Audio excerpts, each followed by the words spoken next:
There are bad horror movies, and there are bad horror movies that you are still proud to be part of. Robert Oppel got his start in Children of the Living Dead, a Pittsburgh shot zombie flick connected to Night of the Living Dead co-writer John Russo. Robert had lines, he got killed, came back as a zombie, and Tom Savini was in that movie. For a young horror fan, this was pretty much the dream. Years later, Robert ran into Savini at a convention and proudly reminded him, "Hey man, I'm Brad from Children of the Living Dead." Savini's response? "You tell people that?" That story alone made me like this guy. But Robert's connection to horror goes way deeper. He grew up in Pittsburgh obsessed with George Romero and Dawn of the Dead. As a kid, he actually recorded the movie's Goblin soundtrack onto cassette, dialogue and all, put it in his Walkman, and wandered around Monroeville Mall pretending he was in the movie. I absolutely would have been friends with this kid. Robert went on to become an actor and filmmaker himself, and one of his most personal projects tells the story of his uncle and namesake, Robert Oppel, the man who famously streaked across the Academy Awards stage in 1974, and whose life took a much darker turn just a few years later. This conversation gets into all of that, but it also gets at something Kendall and I talk about all the time on Horror Heals. The movies that we fall in love with when we are young can stick around for reasons that have very little to do with being scared. I couldn't be on this interview, so Kendall's flying solo for this one. Here he is with Robert Oppel. I was intrigued by the podcast and the general idea of it. I thought it was kind of a cool and unique concept. Where are you guys based? We live in New Hampshire on the seacoast. Oh, beautiful. Oh, that's cool. Yeah. And now what I didn't remember is where you're coming from. Born and raised in Pittsburgh, and I moved to New York City, lived there for 11 years. So I kind of spent my teen years and to my early adulthood in New York City, and then now I'm currently in Los Angeles. So we moved here from San Francisco. Our first podcast is the one that we've been doing longer, and that's called Family Twist. And it has to do with the fact that I found my biological family in 2017 after being adopted as an infant by my adoptive parents. And that's what led us to live in New England, because we were living in San Francisco and had been there for 9 years and loved it. We never would have left. So after feeling like an only child for 47 years, I suddenly had 2 living parents and 6 half siblings and 13 nieces and nephews, like overnight. Wow. And so we found them in August. We flew out here to meet my dad and 2 of his other 3 kids to Boston in October. And on the plane ride back home, Corey looks over at me and says, "Well, I guess we're moving to New England." And yeah, we kind of dropped everything. And by January, we were here. That's great. That's when we started the first podcast, which is all about DNA surprises. But then we had this crazy idea a couple of years ago. We both are such huge horror fans. And whether it's books or movies or whatever, art, we have a lot of horror art in our house. And we were just trying to find, because there are so many horror podcasts out there that are great, but we thought, what's our angle? And Corey was standing in a line at a horror convention waiting to meet Sam Raimi. Corey watched this young man that was in front of him.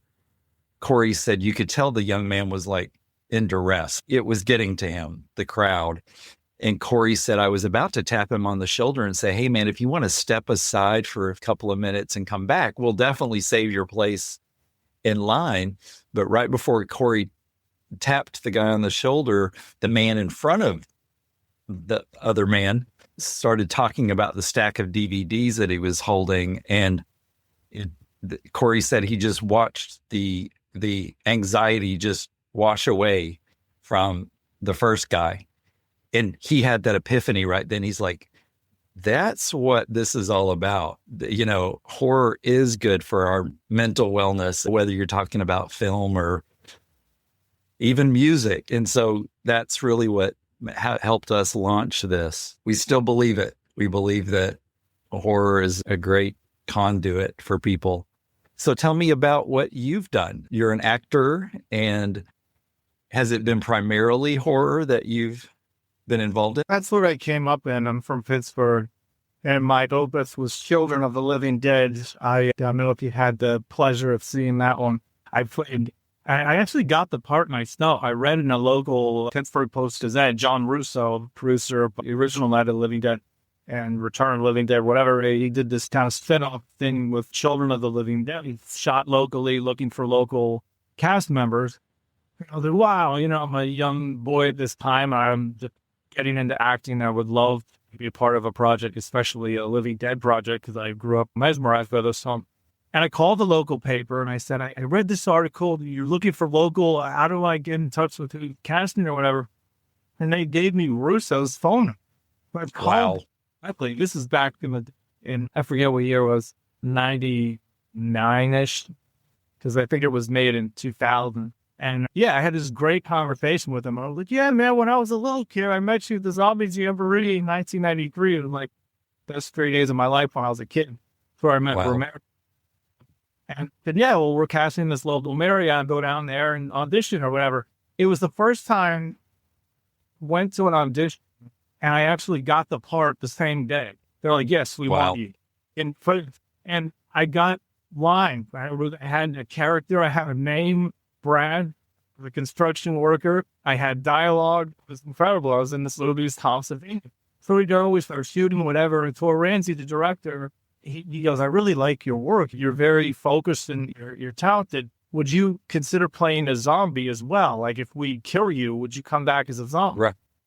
Now I got a dual role. I mean, what the hell? Turned to a zombie. The sheriff, who was played by Marty Schiff from Creepshow, he blows my head off and I come back as a zombie. And it was interesting because at this point in time, this pre-CGI, they were kind of like messing with it, but it wasn't full force like it is now. And the squid was an actual old school squid where they had a metal plate on the back of my head, matched my hair, and a little tiny blood packet, and a little explosive wire coming down my shirt to Jerry Gergley, who did the effects on the film, who was phenomenal. He hit the button, I had to react and fall down to my death. It was such a great learning experience and just fun. Yeah. Now, when the film comes out, I mean, this is like a kind of movie where SUVs rolling up, they open the door and you see like the whole film crew in the reflection. Boom mics, they're like hitting people in the head. And it was funny because I saw Tom Savini at a horror convention years later. I was like, hey, man, I'm Brad from Children of the Living Dead. And you tell people that you're when you're in the thing, It's a fun project. That was like my start. Wow. Got in Pittsburgh. Cleveland Black was his name. And then he told me, I went to this school in New York. You're a talented kid. Go to New York. Go pursue this and take it seriously. And he referred me to the Neighborhood Playhouse School of Theater, wrote a letter of recommendation for me. And I went there, graduated with a perfect attendance in 2002. And I took it so seriously. And since then, I made up. I do punk rock and shit like that. And I got a lot of punk roles, thug roles. My manager at the time was like, we got a great audition for you. You'll be like, thug number 1, punk number 2, asshole down the street. I'm totally not like that. I'm a humorous kind of being, but right. Roles with my eyes closed. So I take them and I have fun with them. Yeah, very cool. Do you have an upcoming project that we should talk about? We're all about that. 2 days from now, I'm going to play the bartender in my friend Orange Chai's film, so I'm excited about that. He's a very good film director. And I just starred in an independent feature film called The Salacious Ballad of John Bauer. And it's kind of another dual role project where I'm like an asshole podcaster and I'm not very friendly and I have very opinionated remarks that I say and stuff. And then my other side is I'm taking care of my missing friend's girlfriend and her child. So it's kind of an interesting dynamic as a character, which is why I agreed to play. Initially, I didn't want to play because I was like, I don't want to be an asshole podcaster guy. I want to be a lovable, likable person. But it's not quality to it. I said, okay, I'll give this a shot. So that's going to be streaming soon. It just got picked up by Bayview Entertainment. So what was your first foray into horror when you were growing up? Like what intrigued you, I think, about horror? I grew up in Pittsburgh, the town of the living dead, and the original Night of the Living Dead, and then Dawn of the Dead, probably too young of an age. And I was Yep. mesmerized. I just was, who made this? This is shot in my hometown. And really, this is incredible. And Yeah. I know all about Romero. Night of the Living Dead, and for some, one of the best films ever made, horror, non-horror, whatever. But Dawn of the Dead was interesting because it blended the Italian cinema, the Italian music score from Mhm. Goblin. Right? And it got me into a whole European side of horror. And because this was fascinating. And the effects, the music, the editing, the length of the film. And it wasn't just some short, stupid, and it was like a saga. And it was shot in Right. Monroeville Mall. I was such a dork when I was a kid. I had a boombox. This is before you could get soundtracks online, and it was so easy. And I would hit record, and I would record the Goblin soundtrack from the film with the dialogue, put it in my tape, because selling sports Walkman, and I would walk around Monroeville Mall, and I would like pretend I was in the movie. I had such a nerd, and I would probably still do that to this day, actually. But it was such a inspirational film, and the social commentary, the political commentary. I mean, George Romero, and he was a brilliant filmmaker and a sweetheart of a man. Yeah. Beautiful. And, That's great. and meeting him at the Zombie Jamboree in 1993, I was a little kid, you know.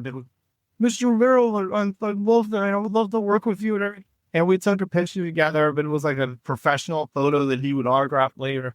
And he wrote, Right. like, I take a picture together someday. He took me seriously as this little annoying, fan. And that guy really inspired me to become a filmmaker, an actor, and just involved in film in general. Wow. That's great. I'm glad your parents supported you at that level, right? To even let you go to that type of event. I think that's wonderful because that's what children need, right? Be encouraged. Exactly. And meet the people that they aspire to be like. Yeah, I'm raised by a single mother, and she and my grandma who lived with us as well. So I was like a mama's boy, but they saw how intrigued I was by it. I actually have a half brother out there somewhere that I don't know. So maybe we should try that other podcast at some point. Yeah. We supported everything I did. My mom was an English teacher. She's retired now, but she raised me on all the classic literature. And, she would teach these novels to her students. She taught children with disabilities English and literature. And then at the time, it was they would have the film adaptation of the novel on film strip, 16, 35 millimeter, what have you. So we had the old projector. And I remember my mom would set up the projector on the floor. We would put pillows down and watch it on the wall. And she would load the film into the thing. The light would go on. I'd smell that kind of burning smell. And I'd watch the film reel go through. And I was mesmerized by it. I was like, wow, I read this book. I got the general idea. Now I'm going to see the film adaptation. But it was a whole process because you put the film into Right. everything, the sound of the, man. And I think that's another inspiration. I was like, film. I wrote film and filmmaking, and I just got to get into this somehow. I think you're bringing up a very good point. It's hard to describe to people that never experienced what you just described. It's so difficult to explain how meaningful those things are. The physicality of watching film, not what we see on streaming. Like right there in your face. But when you actually see it get loaded into a machine, watch the little reels spin around into this other one, then you have to rewind it and it's like a process, and it's a machine. And all of a sudden, light comes on, and the smell, there had a specific smell that I remember too. And you would just see, and then the dust, you would see in the ray of light projecting. Yes. It was like, this thing is creating this, and now I'm sitting and enjoying it. Remarkable process. I completely agree. And I wish people who were younger, I hope they get to experience that somehow. It's so memorable. Agree. Of course, having the convenience of being able to jump on TV and pick whatever you want, that's great. Corey and I often talk about the rituals surrounding horror back when we were kids. It was cool. It was fun to go to the video store and look at all the boxes and flip them over to read the synopsis. And, because you didn't often see previews, for It's alarm the cover. And the cover art was sometimes what drew you in. It's so different nowadays. And I remember that fun cover art, like Demon Wind had, like, if you turned it and it would move like a decal. Frankenhooker, when that came out, yes, press the button and be like, "Want a date?" And you would hear it. It was like so cool. Yep. Those are memories that are so great because I can sit with my best friend that I grew up with and we can laugh about those things still. It was a special time in filmmaking and just art, I think. So, yeah. Well, talk about a little bit about the filmmaking that you've done. I mean, we've talked about your being an actor, but the other side of the lens. I always wanted to be a director, more than acting, really. I mean, acting I used as an escape because I didn't know who the hell I was. So I would be like, "Oh, cool. Tell me the specifics. So I'm comfortable in my own." But directing, I just love to work with people. I love to bring out things in people that I think are gifts. I mimic a lot of my friends and their idiosyncrasies, and they crack up. And I celebrate people for their little quirks and uniquenesses. And I think that's such a fun thing to helm in terms of a project when you're telling a story through film. And so I always wanted to make my own film, and I would write little sketches and draw. I used to play gangster rap in my room, and I would do sketches and do stop motion animation with an old VHS camcorder. I was very inspired by Ralph Bakshi as well. And so that kind of was like, oh, I'm making something, moving and working and telling a story. And then I went to New York. I started to write for a magazine called Industry Film Quarterly, and I interviewed directors, actors, writers. And based on those interviews, I had phone numbers of these people because I would call them for the interview and stuff. Yeah. One of them was Robert Oppel. I met him out in Los Angeles when I was on tour with the New York Independent Film Festival that was affiliated with the magazine at the time. And I started talking to him, and I said, "Yeah, I'd love to interview you, man." Did the interview, went really well. And then I had written a short script at the time called Never Down, just about a guy trying to reunite with his family. He came from a prison term and just wanted to reunite with his family, and everything was just stopping him from doing that. I thought, simple New York indie concept, whatever. And I sent it to him for some reason. I thought, "What do you think of this idea?" He's like, "Yeah, I like it. I would actually like to play that." And I'm like, "Oh, shit." We started writing it together, and I was like, "Well, that was short. Let's make this a feature film." So he was in New York. We were writing this film on napkins, just a little here, a little steam there. And we started to helm it together into this whole script and projects. And once he came aboard, I started to contact other people that I had known and worked with. One of which was, I went to the neighborhood playhouse with Kurt Vonnegut's daughter, Lily. Wow. Actress and very cool person. And I was like, "Would you think your father would make a cameo on this film?" And she said, "Yeah, we'll see," or whatever. And sure enough, he did. So we got Kurt Vonnegut aboard, a supporting actor in the film. And that was a trip because my mom had raised me on classic literature, right? Yeah. We sent him the script, whatever, and he called in my Brooklyn apartment. And I'm like, "Hello, this is Kurt." I'm like, "Kurt." I'm like, "Oh, yeah, yes, sir. Hello." Not my writing. And I'm just like, "I loved you at the school, man. It was funny. We had this really cool conversation. Another sweetheart and man, very, really, really of mine. I was very lucky to have him as a part of that project. So that became my first feature film, Never Down. Came out in 2007, distributed by Vanguard Entertainment at the time. It was recently re-released by Breaking Glass Pictures. It's streaming on Tubi and everything like that. So cool. Yeah.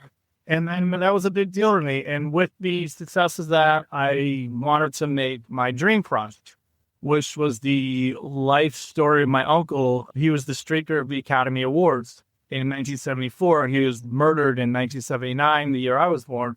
And he's my namesake. His name was Robert Oppel as well. So that story was very important for me to get out there.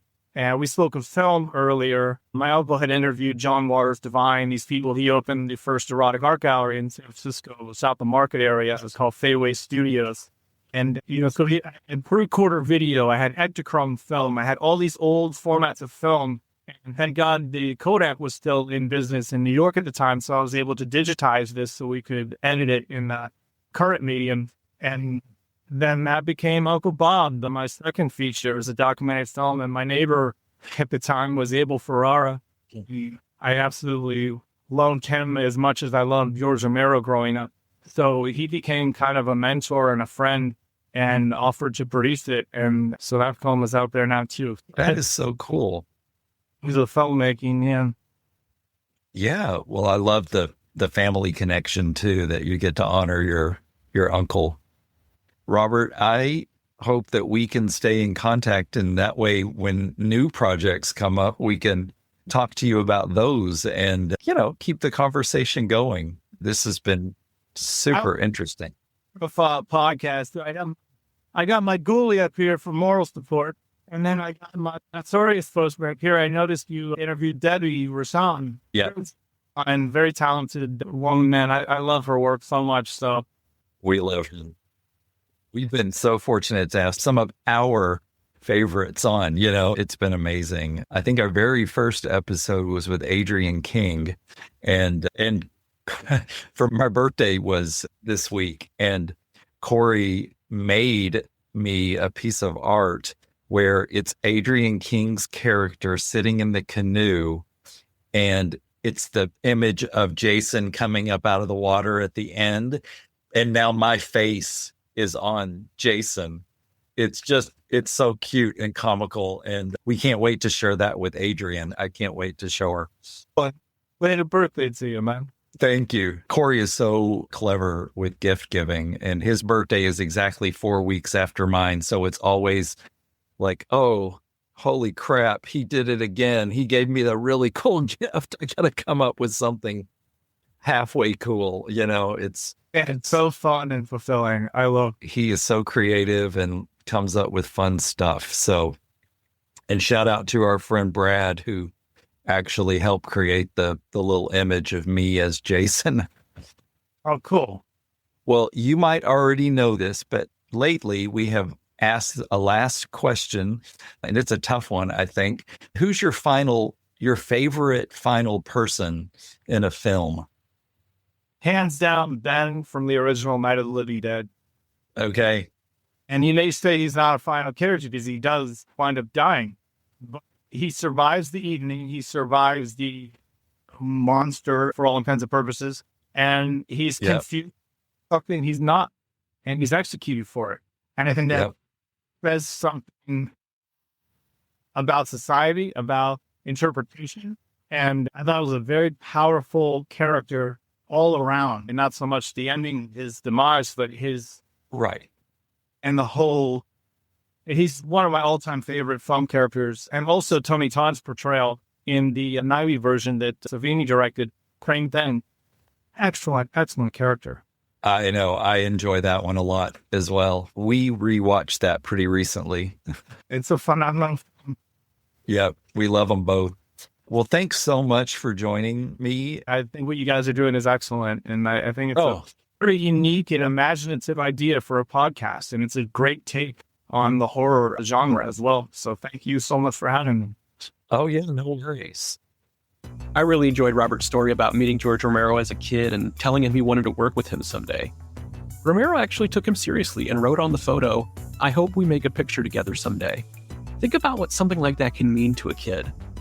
Robert talked about being raised by his mom and grandmother and being encouraged to follow the things that fascinated him, and eventually turning that fascination with movies into acting, writing, and directing. Horror was not something he grew out of. It helped lead him somewhere. And I gotta give credit to his final person answer, Ben from the original Night of the Living Dead. Robert knows Ben does not technically make it out alive, but his reasoning is pretty darn convincing. Ben survives the night and survives the monsters, only to be killed because someone mistakes him for something he is not. More than 50 years later, that ending still hits. Thanks to Robert Oppel for hanging out with Kendall, and thanks to all of you for listening to Horror Heals. And remember, when somebody asks, Is horror good for mental wellness? You tell them, of course it is. The Horror Heals podcast is produced and presented by Mosaic Multimedia.